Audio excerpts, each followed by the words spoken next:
Hi, my name is Olga. I'm a stand-up comedian. I am a computer science graduate. I all things tech person. I've worked in tech as well. Indeed, Olga is one of my absolute favorite comedians. Funny lady, very well. That's true. That's true. Very well informed and computer things. It's particularly useful for our question, as Olga produced a. Shall I call it an AI in your most recent Yeah, go for it. That's what I refer to it as. show? Can you tell us about your AI in that show?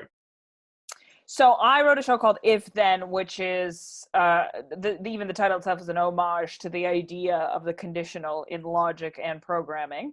And so the show was broadly about what I marketed as love and computers, and people just jumped to the conclusion that it was about dating apps, which made a lot of audiences very disappointed. But the culmination of the show was me building an AI of my ex-boyfriend using all of his old text messages and like creating a sort of a predictive text algorithm based on all of the text that is available on the internet from him. I am a highly rational and algorithmic version of Olga, or should I say, Olga, rhythmic. I am here to warm you up, but not overheat you. How is everybody doing? That's what I'm talking about. Good stuff. Hey, you in the front row. Wouldn't mind you giving me a virus, if you know what I mean. Olga, I'd like to talk to you about authenticity in stand-up. Let's talk about it. Let's talk about it, man. Big word. The irony of the bit that you just cut out. Yeah, indeed, yeah. Maybe I'll leave in the idea that we've just cut something out. Yeah, Now I'm going to talk about definitely. authenticity. So I think when it comes to all art forms, comedy including, there is an aspect of it that requires authenticity and is valuable due to its authenticity. I mean, the first thing that comes to mind right now is Fiona Apple's new album, Fetch the Bolt Cutters, which has like gotten the best reviews any album has in years. And it is so clearly and obviously autobiographical and confessional, and its value almost partially, if not fully, comes from how authentic it is. Whereas at the same time, I've been running a lot and listening to two albums, which is Fetch the Bolt Cutters by Fiona Apple, and the second one is Future Nostalgia by a certain Dua Lipa, who like sings about like fucking in the sun or whatever. And like, you don't come to it like a pop star, like let's say Ariana Grande, Dua Lipa. I don't think their music is made necessarily better by how authentic the experiences they're describing are. A lot of songwriters say how fun it is to embody characters when writing. Right. So, which is not to say that like Dua Lipa can't write a personal song. She can, but I don't think that that's like her value as a musician hinges upon the authenticity of the experiences in the song. And so when it comes to comedy, there are people who are super confessional. There are people who describe their experiences. Let's say Hannah Gadsby, but then there's people who come out and they do like one-liners. I don't know. Nobody's expecting Dimitri Martin, who does one-liners, for all the one-liners to be true. So I think it's not really a comedy thing. It's more like, what is the art biographical or is it not? And I think, a dimension that always comes into it is, in my experience, women are expected to be authentic, and like it feels so. For example, Mina Kandasamy wrote a book called When I Hit You, which is an incredible book and probably one of my favorites ever. I don't know if you've read it, but it's a novel, and she screamed everywhere, "This is a novel, this is a novel, this is a novel." And then everybody was like, "It's an autobiography. What a sad life this woman has lived." And then she wrote a second book, which was literally her being pissed off and being like, why can't you just believe that I could be a creative writer? Why are my experiences, why must they be true in order to be valuable?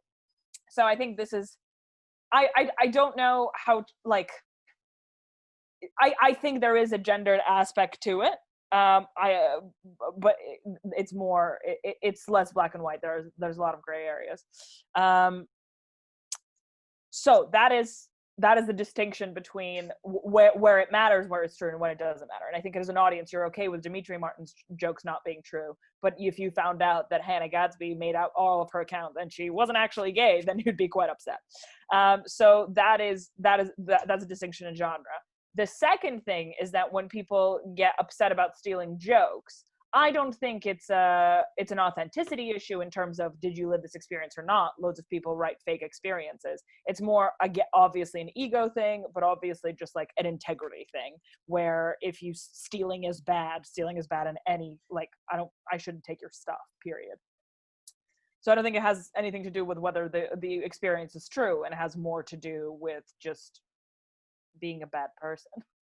Yeah, there's occasionally studies that suggest that when you play people compositions of classical music, sometimes you can do that essentially with a computer. The computer can write some forms of that, or you can have a human being do so. People will rate the same piece of music worse if it's been produced, if they know that it's been produced by a computer. So there's definitely a bias in that, with that sort of piece of creative art. I wonder, even with the one-liner comedian, I wonder whether some people would be disappointed to know that their favorite one-liner comedian hadn't written those jokes themselves. I wonder whether that's just an expectation some people have come to have with stand-up.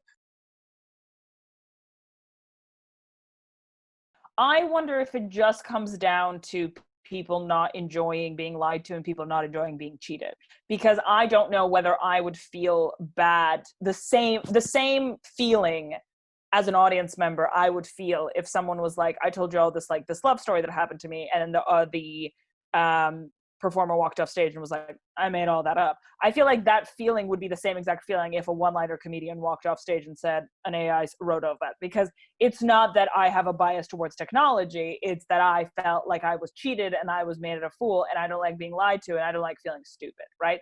Because right now, for example, the thing that's going viral is this meme generating bot, and everybody's obsessed with the fact that it's a bot. Everyone loves that it's an AI. Everyone loves the fact that somewhere out there there's just a program generating it, and people are genuinely saying, like, no other meme has ever made me laugh this much.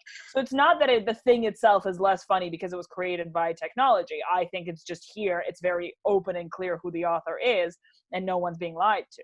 So I don't think people are less likely to enjoy something created by an AI, specifically when it comes to, like, jokes and stuff. I think it's just that people don't like being lied to. As an audience to art, it's a way to reinforce you feeling special. So, like, if I read in a book someone pointing something out, a part of me is like, I thought this is amazing that they've pointed this out. And so part of you will be like, this is amazing, this person understands me, we're the only two people in the world who feel this way. Sometimes you'll feel like, oh my god, maybe I'm not special. So, like, I think even as a comedian, you maybe have to walk the line between, like, you don't want to make the audience feel like they're not special. And so when you find out that your experience was understood or related to by a machine, I feel like that's so crushing in understanding how simple and calculatable your mind is, that it's just too upsetting for a person to live with. Like yeah, I get genuinely upset when I see the sun and I smile, and when it rains I am sad, and then when I think about that I'm like, I am the most primitive creature. Like, if I see the sun it makes me happy, and if it rains so then somewhere I'll be like, I'm an artist, I read books, and like it's like, no, I'm not that complicated. The sun makes me happy and the rain makes me sad. And so in any experience that hints to a person that they're actually quite primitive and even a stupid AI could understand them is quite harrowing.